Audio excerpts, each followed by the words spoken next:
Hello everyone, welcome back to my channel. If you're new here, my name is Caitlin, and on this channel I upload all sorts of videos relating to true crime, education and psychology related topics. And welcome back to another episode in my true crime week. So if you haven't seen any of the other videos this week, I'm uploading a different true crime case every single day of this week, so I hope you guys are excited for all of the content to come. For today's case, we're going to be discussing not only the mysterious disappearance of a woman named Carrie SELVAGE, but then the ultimate discovery and sort of it being solved, but there is a lot of questions still, I think, in a lot of people's minds. So it's a very mysterious one, and I would definitely love to know your guys' thoughts in the comments once you have watched the video. Before we get started, I am just going to zoom through my usual disclaimer that I like to include at the start of all my videos, just letting you guys know that I'm not claiming to be an expert in this case or any of the other cases that I cover over on my channel.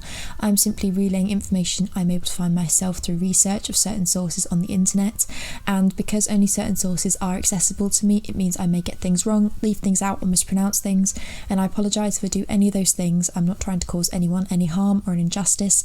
I'm simply working with the information that I have available to me. So with all that being said, let's just go ahead and get started discussing the case of Carrie SELVAGE. Carrie SELVAGE was born on December the 19th in the year of 1856, and she grew up with three brothers named Edward, William and Joseph. As is the case with many older cases, there really isn't a lot known or recorded in terms of information about her early life or her upbringing, but it was known, however, that she had spent the majority of her adult life working as a school teacher. On March the 11th in the year of 1900, 43-year-old Carrie was living in a private hospital following previous treatment at a sanitarium where she was discharged into the care of one of her brothers. She had moved into the care of this private hospital after living with her brother for a short while, and she'd suffered a nervous breakdown, and it was then that she moved into this full-time care at the Union State Hospital located at 1333 North Capitol Avenue in Indianapolis. The building in which the hospital was located had actually previously before this been an orphanage, and then it was converted into this private hospital, and this is something that is quite interesting to consider when we move on through the case and you learn about it being converted for even more uses. But essentially it didn't stay a hospital for long. On that morning in March of 1900, Carrie had been in the company of her nurse in their typical day-to-day routine. Following a walk, Carrie and her nurse had returned to Carrie's room, where Carrie was then sat on her bed. She had asked the nurse to go and get her some milk, but when the nurse returned to Carrie's room, there was no sign of her. The nurse immediately notified the other members of staff at the hospital, as well as contacting Carrie's family just to inform them on what happened and possibly seeking out if any of them had known of her whereabouts. And it was known that on the day that she disappeared, Carrie was wearing a blue dress and felt slippers. Now this is a very important thing to consider at a later point in the video. And the concern for Carrie's well-being saw a huge countrywide search, as many became fearful of what could have possibly happened to this woman who had seemingly been deemed as unwell to take care of herself. Authorities at the time had pushed the search for Carrie even further by opening up graves in local cemeteries and constant searches in and around the hospital itself where she was staying, and yet there remained no sign of Carrie SELVAGE. The mystery surrounding Carrie's disappearance was hugely concerning at the time, with numerous newspaper articles being dedicated to the search for the woman and sharing emotional quotes that had been provided by her family, her brothers, all concerned for her well-being. There were a number of canals and sort of areas of water in the surrounding area located near the hospital, which posed a great concern to the authorities, in fear that she may have attempted to escape the care of the hospital but then possibly fallen into a canal. There had been just a few potential sightings of Carrie collected when investigators then proceeded to knock on the doors of the surrounding residents, but nothing could be conclusively linked or identified as being Carrie. But at this point it appeared as though the authorities had still been operating on the belief that she had likely left the grounds of the hospital, whether it was alone or in the company of someone else. But there remained no answers in the case of her disappearance for quite some years years.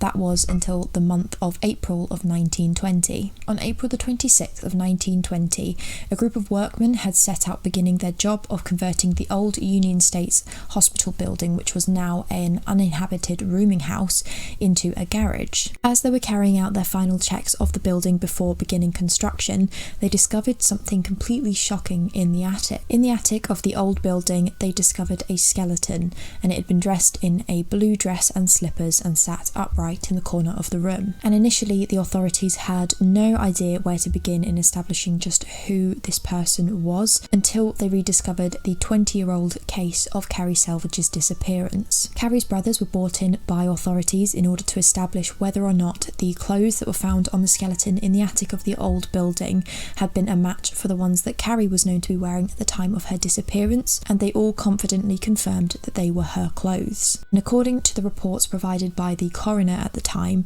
there had been no evidence to suggest that her death had been the result of a violent act or foul play. And with that, it seemed as though that was the end of the case of Carrie Selvage. However, there remains a lot of unanswered questions in my opinion, as well as I'm sure many others. So the first thing I want to consider is, does it really seem like a likely and a plausible scenario that she had simply waited for her nurse to leave her unattended inside this busy hospital before then making her way up into this cramped attic inside a seemingly secure hospital without anyone having noticed her doing so? It was known that she was in the care of this hospital after being diagnosed and treated for a nervous disease, and so there doesn't really appear to be a lot of explanation as to why she may have chosen to do so of her own will, but I suppose it isn't entirely impossible. But it does also raise the question of, how did she remain in the attic for all that time without anyone having noticed her? Like I said, following the building being a hospital, it was then a rooming house,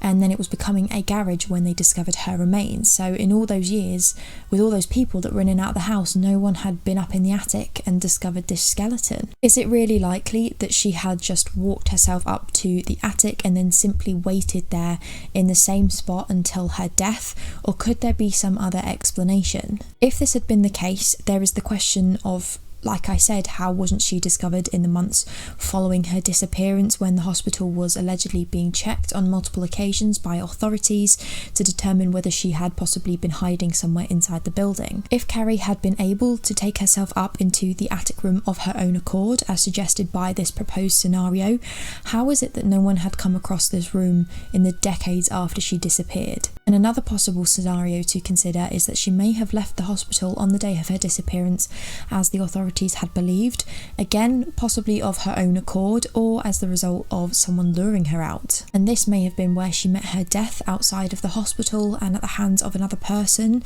who then possibly left her body in the attic of the hospital at a later point when the search of the grounds had stopped. Or possibly she was lured into the small attic room to be murdered by another person who then hid her remains. But then these scenarios raise the question of who would have reason to carry out such a horrific act, and how would they have access to this hospital attic to then leave her remains at a later date? Could the perpetrator have only gained access to the attic inside the building once it had become uninhabited prior to one of its periods of reconstruction? And if this was the case, if she was murdered by someone outside of the building and then was left there some years later when the building became uninhabited, where had she been for all that time? There are so many questions in this case. I really do think it is one of the most baffling cases that I've ever covered, and there are so many scenarios that could have happened, but there was just no indication of any of them being true, nor is there any indication of any authorities having looked at any of them. It just seemed to be that once they'd identified these skeletal remains found in the attic as being Carrie Selvage, that was the end of her case. So please do let me know your thoughts down below, because like I said, this is definitely one of the most fascinating cases that I think I've covered. So yes, as always, let me know your thoughts down below. Also, if you have any case requests, then please do leave them as well. Thank you guys so much for watching. I hope you found this interesting, and I'll see you guys tomorrow for another video. Thanks for watching. Bye.